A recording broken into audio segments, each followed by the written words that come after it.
I'm Glenn McGinnis, and this is Outburst. On the program, are you optimistic about the coming year?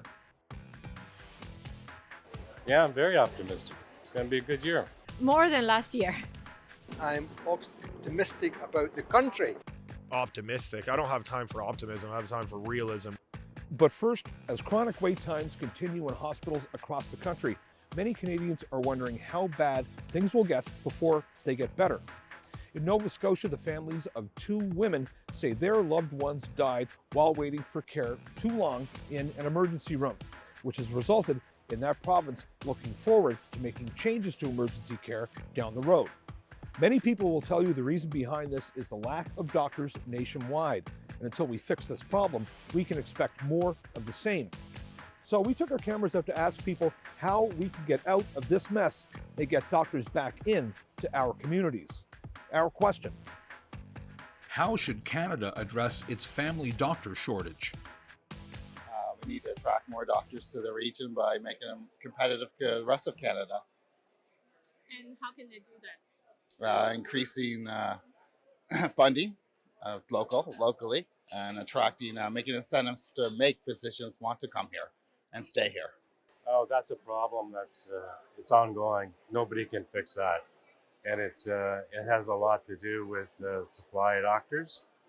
It has to do with the monopoly that doctors have over the system right now. They don't allow new doctors to get in or immigrant doctors to come into this country. It's a problem that seems to be perpetuated by the medical community itself. The easiest way to address it right now is to take the load off of the current doctors. We don't need to go see a doctor if our child has a bad cold. I mean, we need to use nurse practitioners and the pharmacists. Let them, they're experienced enough in this that they can administer or determine what the person needs. I'm not too knowledgeable about it, but when I was young, I had no problem getting a doctor. I had the same doctor for 10, 15, 20 years. But I think now, because of different changes, it's not profitable for these doctors to go through all their training and all the debt they come out of school with, because apparently it's just too expensive to make a real living. And so I feel that I think they should hire back the doctors that they fired because they wouldn't take the vax, and also the nurses. That would immediately alleviate it, and then figure out what they want to do farther down the road. But I think it could be fixed very quickly if they would just allow them to come back. Training more and being a little more flexible in terms of giving certification to foreign trade medical professionals. I had a friend who was in extended care, and one of his caregivers was a doctor from the Adriatic who couldn't get certification in Canada. Therefore, she was working well below her qualifications. Not appropriate. You can't do that by poaching them from other countries, especially third world countries where they are desperately needed. We made a major error back in the 80s or early 90s when a report by a couple of I guess you'd call them professionals, suggested that there was too many doctors and too many nurses. And that allowed the governments, both provincially and federally, to cut back on medical school enrollments, which resulted in a shortage of doctors. I like what the BC government is doing. I know they're updating, restrictions and allowing people to come in from other countries. I think that's going to help a lot. And I think maybe they're leading the way with different avenues to bring more doctors in. I know they're extremely needed right now. So I know that Canadians do have a hard time with the concept of a two-speed system, privatization and such. I am currently keeping my eyes on the pilot project, let's say, that Ford is implementing in Ontario. Personally, I do not have much thoughts against a two-speed system. I believe that if you can pay to play, then that's okay. And if that takes some of the weight off the health sector, whereas those that are using OHIP and such and cannot pay to play have greater access to services, and alleviates that workload on our doctors and nurses who are quite overworked right now, and we're quite thankful for them. I believe this could make sense. Let's keep our eyes on what Ford's doing and see if we can implement this at a federal level or in other provinces as well. The federal government needs to be working with the provinces, and right now our prime minister has not been doing that. What kind of work needs to be done? Well, first of all, they need a strategy. They need an HR strategy, not just for doctors, but for nurses and all the other people that work in the health sector. They just need to work together. They need to have some political will. Instead of blaming each other, sit down in a room and hash it out and fix it. Honestly, with the way everything is going on and the limitations that the doctors have with the amount of patients they get in every day or every week even, we need to start building a new resource / more budget for educating people, educating more doctors, bringing in more doctors from different countries. Let's say we have a lot of immigration in Canada, and one thing that we should focus on is having the professional levels of careers coming in the country. A lot of people don't have their credentials working here because they studied abroad, and Canadian government doesn't necessarily take the standards up. So they come here and they cannot practice their medicine, let's say, but they are fully doctors. So let's say if we bring in a test that can evaluate them and say they are up to Canadian standards, why can't we use the doctors as well? I guess we need to utilize all our resources at this point. When it's close to a surge of emergency, when people cannot find doctors, that's not a good thing. I don't have a doctor either. I lost my doctor last June. He passed away, so I'm looking for a doctor. So it's very hard to find. I have to go in walk-in clinics. So I find that their schedule actually changed. They don't accept as many. They don't work as long hours as they used to in the clinics. I think they used to work later or accept more people. They don't seem to. So I think something has to change there, and we have to have more doctors. That's for sure, and nurses. For about 6 weeks at the end of last year, Canadians tuned into the inquiry over the use of the Emergencies Act. We heard testimony from people who lived here in the downtown core of Ottawa who had to endure all that honking. Also, we heard from police officials in charge at the time, the Prime Minister and Cabinet Ministers, and even the protesters themselves. On February 13th of 2022, Prime Minister Justin Trudeau invoked the act, essentially allowing the government to take matters into their own hands and overriding existing laws for the sake of public safety. The Commission's final report with findings and recommendations must be tabled in the House of Commons and the Senate no later than February 20th. So, leading up to the big day, do you think this decision was heavy-handed or was it appropriate? Our question. Do you support the use of the Emergencies Act during the freedom protests? Well, to a certain point, yeah. But I mean, again, it's that freedom we have to do that. We're very lucky to have that freedom. We can protest about anything at all. But the government, I think there should be a point where, okay, this is enough.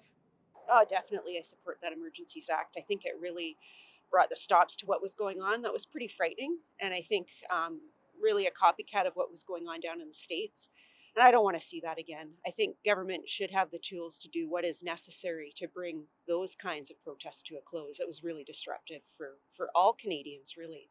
I do think they went way too far, because I actually watched what was happening, because thousands of people down there were live streaming. Everyone has a video now on their phone, and I watched it. I was just like, wow, what's going on?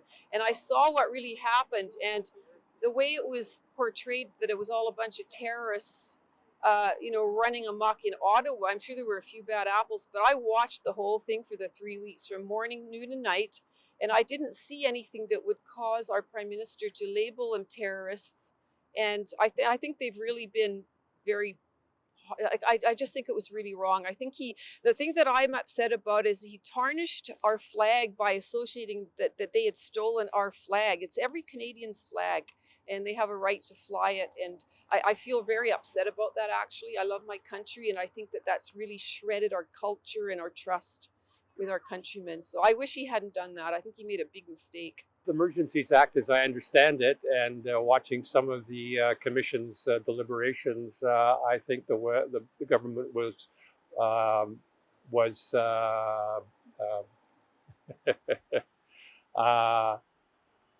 was using appropriate caution in terms of imposing the act. I particularly was interested in the comments from the Minister of Finance, who said that she was getting uneasy comments from foreign investors about the credibility of Canada economically as a result of the convoy. So I believe the Emergencies Act was a overstep, but if you look at the disorganization of the convoy in like the totalitarian, like the full amount of it, you did have individuals who directly blockaded a border, which directly impacted the economies of several provinces. And if the Emergency Act was used purely in a fashion to stop those blockades, yes, I would agree with it. But with the way the Emergency Act was used to remove peaceful protesters in downtown Ottawa, I believe that was an overstretch. But there was reasons where I could see it justified. I am not for it personally, but I understand that being put in that situation is a complicated one. Again, the feds, the provinces, and the city should have been working together. Our police were missing in action when this was going on, and the feds did nothing, and the province did nothing. Absolutely. Why? Yes. Why? Because it created a situation that was an emergency for the city. Whoever couldn't deal with it, whether it was the city, police, or whatever, they just weren't able to deal with it, and that was necessary. I was really surprised that they let the trucks actually get downtown in the first place. It seemed like there was a lot of communication about the trucks coming well in advance, so I was really surprised they even let them get downtown. But I mean, once they were downtown, they had to do something. So I mean, I would thought they would do something before they got to parking downtown in front of Parliament, personally. Yes, I did. I supported it. It interrupted business flows to the downtown core of Ottawa, and there were so many people that were affected by that because of that protest. Again, I'm not politically knowledgeable enough to understand all the implications, but to me, they needed to stop it. It was, to me, it was out of hand, and if that was a way of stopping it, then yes, I don't have a problem with it. I absolutely do not support the Emergencies Act. Canadians have the right to voice their concerns. They have the right to protest. That was a peaceful protest. There was infiltration of people trying to besmirch what it was all about, and that was used against the people. I think that was one of the worst things that this government has done, or any government has done. The only government that did it actually before was his father, and that was a terrible situation. And I mean, it's ridiculous to bring in the Emergency Act and then 2 or 3 days later to rescind it. I mean, what was the urgency, and where did it go? Where did it get us? You know? Yes, I do. The government, it's very easy for us all to criticize after, but at the time, something needed to be done, and it needed to be done right away, and the government acted on that.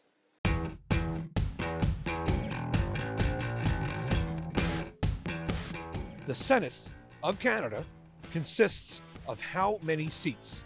105, 165, or 200? 105, 165, or 200? That's a good one. Gonna go with 165. 105. 165. 165. 105, 165, 200.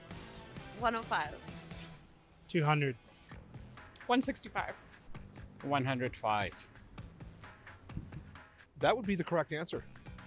It would be. Oh, great. Thank you very much. Okay. You did well. You may pass. Take care. The Parliament of Canada has two houses. The elected lower house, known as the House of Commons, and the appointed upper house, known as the Senate. Canada's Senate consists of 105 seats. It was created to counterbalance the representation by population of the House of Commons. It is also commonly referred to as the chamber of sober second thought, to help ensure legislation would receive appropriate, careful consideration before finally becoming law. All 105 senators represent Canada's 10 provinces and 3 territories.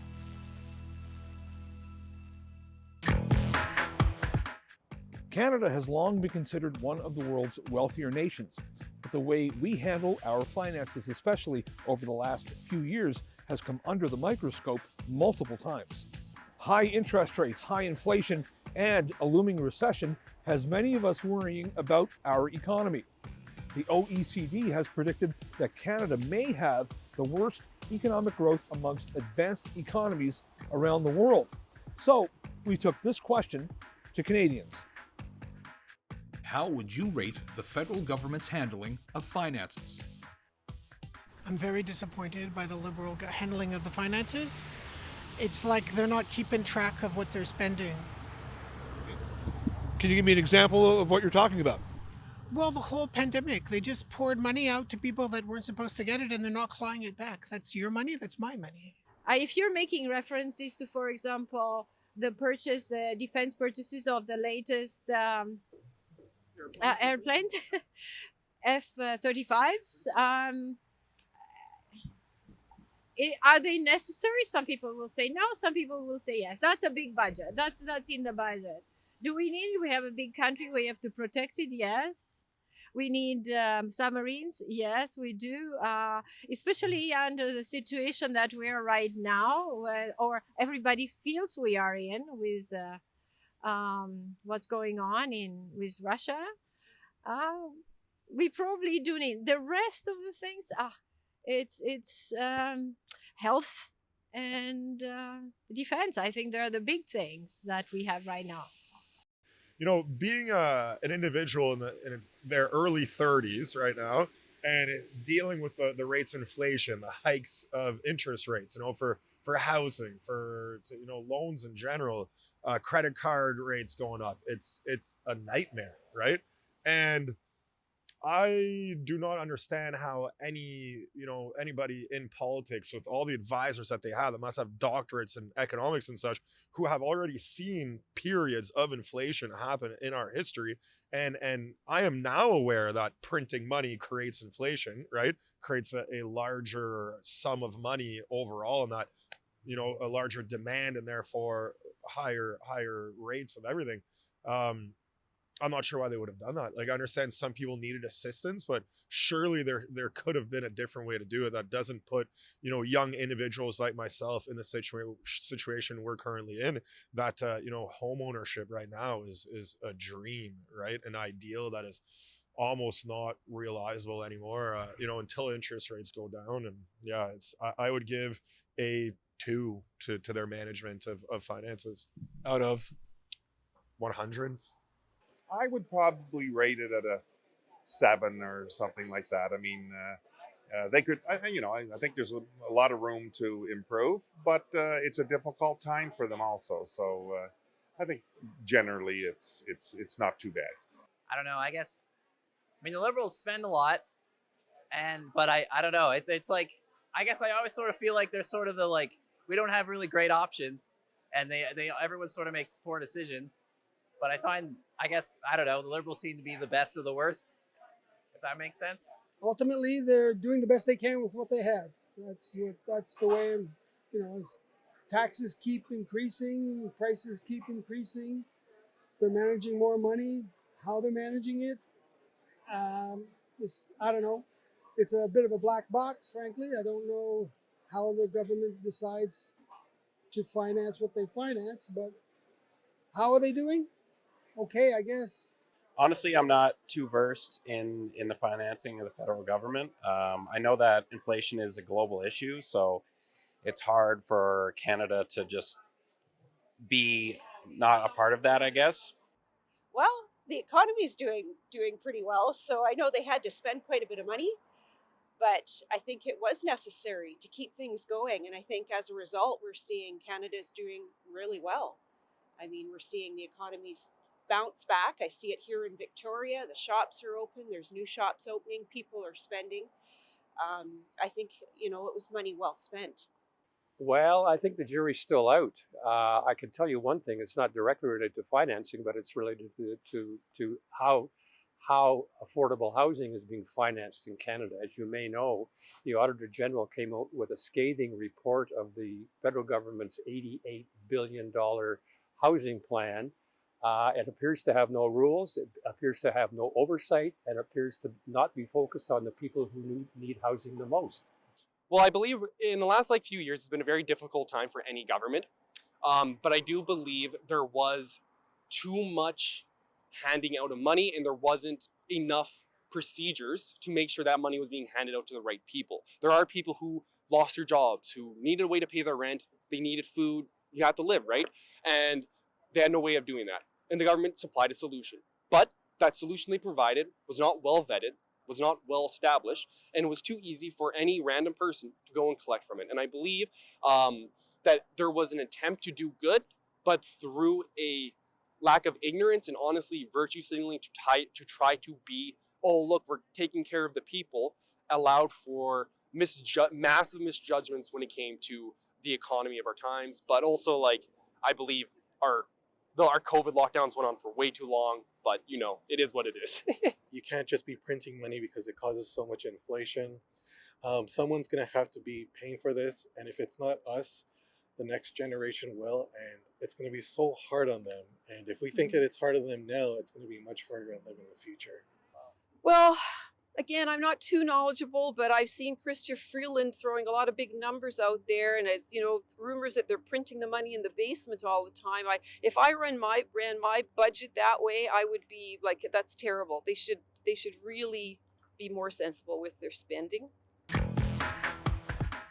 For many of us, the 2020s got off to a rough start, with the pandemic, of course, being declared and the economy on shaky ground. But these days, many people are fervently hoping that 2023 will be the best year yet. So we took to the streets to ask people if they have a positive outlook on the immediate future despite the obstacles we face. Our question: Are you optimistic about the coming year?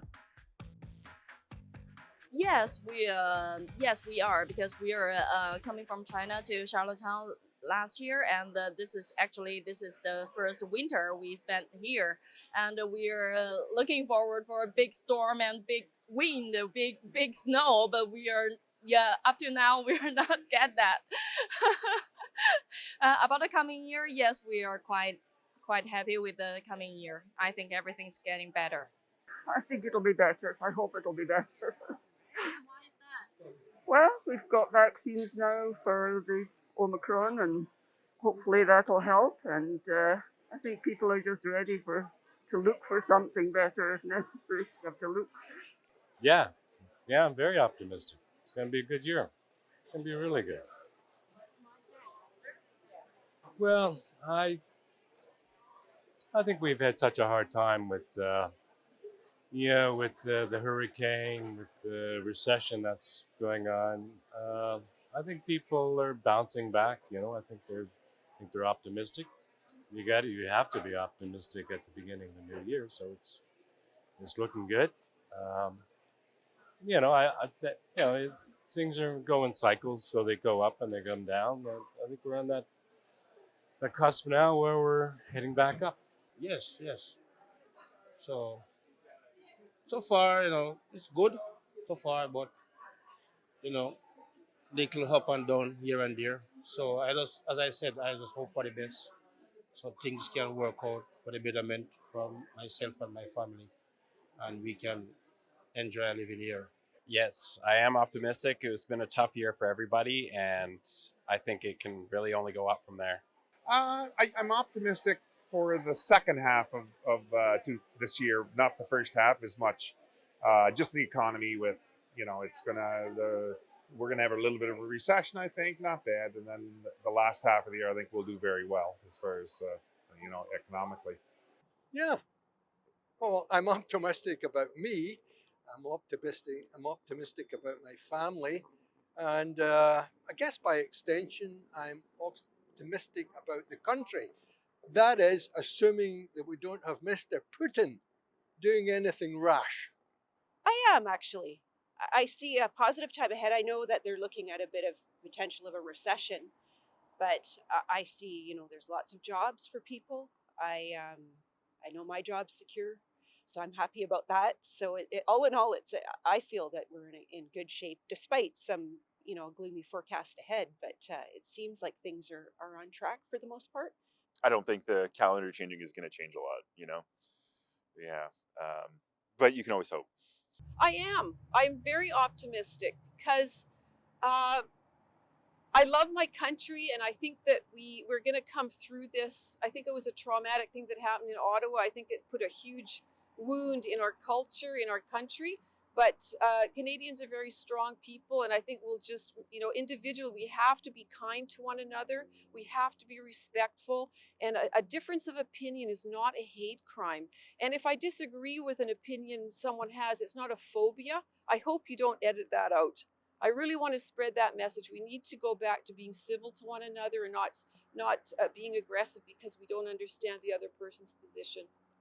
I am very optimistic. I see a good future, and I hope we work towards that and keep our head into the space and make sure we're working on our goals instead of getting distracted with all the side things that happen during the work life.